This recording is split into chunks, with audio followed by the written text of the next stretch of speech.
बच्चा बच्ची मारिएका थिएनन्।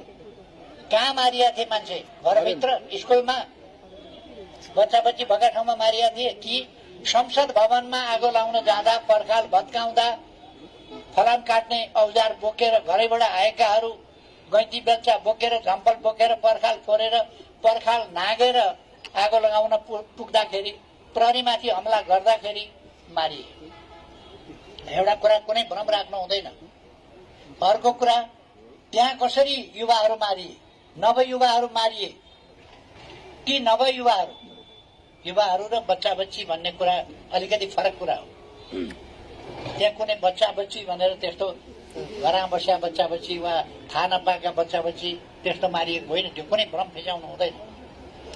अनि त्यहाँ त रणमैदान जस्तो थियो। त्यो रणमैदानमा गोली चल्यो भने कति बेर गोली चल्यो भन्दा छेक्दा नछेकिएपछि, अनेक रोक्दा नरोकिएपछि, प्रहरीले गोली चलाउँदा नभएपछि, प्रहरी नै असुरक्षित हुने स्थिति बनेपछि, संसारभरि जहाँ पनि त्यस्तो स्थितिमा जे कामको, जुन ठाउँको, जुन संरचनाको रक्षा गर्ने भनेर प्रहरीलाई जिम्मा दिया हुन्छ हो, त्यस्तोमा प्रहरीले गोली चलाउँछ।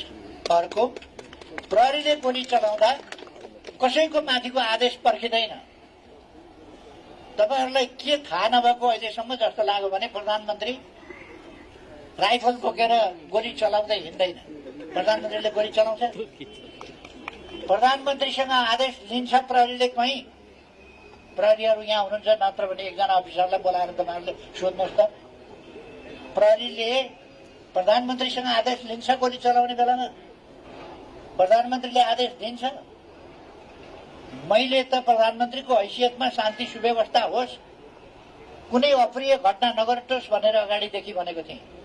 तर हाम्रो देशका विरुद्ध गम्भीर षड्यन्त्र भएको थियो। देशका विरुद्ध भएको षड्यन्त्रले त्यसलाई स्वीकार मानेन। त्यसो भएपछि त्यो खालको एउटा परिस्थिति निर्माण भयो र गोली चल्यो। गोली चलाउने वातावरण कसले बनायो? गोली कसले चलायो त्यसको छानबिन होला। आयोगले भन्ला प्रहरीले चलायो कि अर्कैले चलायो, त्यसको छानबिन होला। आयोगले भन्ला नि त, आयोग एउटा बनाएको थियो, रिपोर्ट बुझायो भने सुन्छु। त्यो रिपोर्ट किन अहिले नल्याएको? किनभने केपी ओलीको दोष छैन भन्ने रिपोर्टमा त पर्नै पर्छ नि त, अर्को कुनै उपाय छैन। त्यो रिपोर्ट निकाल्यो भने यहाँ हल्ला गर्न पाइँदैन। केपी ओलीले बच्चा मार्यो भनेर ट्याक पार्न पाइँदैन। यहाँ सत्य कुरा बाहिर आइसकेपछि त सब छर्लङ्ग हुन्छ नि त। त्यसो भएर त्यो रिपोर्ट किन गोप्य छ? त्यो रिपोर्ट यसो भएर अफवाह केपी ओली जस्तो बच्चा बच्ची, नवयुवाहरू, युवाहरूदेखि ज्येष्ठ नागरिकसम्मलाई अत्यन्त माया गर्ने मान्छेले बच्चा मार भनेर आदेश दियो अरे, बच्चा मार्यो अरे भन्ने कुरा अन्तकाले पत्याउनु पनि एउटा कुरा हुँदो हो। दमक्कैले पत्याएको छ कसैले, को कोले पत्याएको छ कसैले?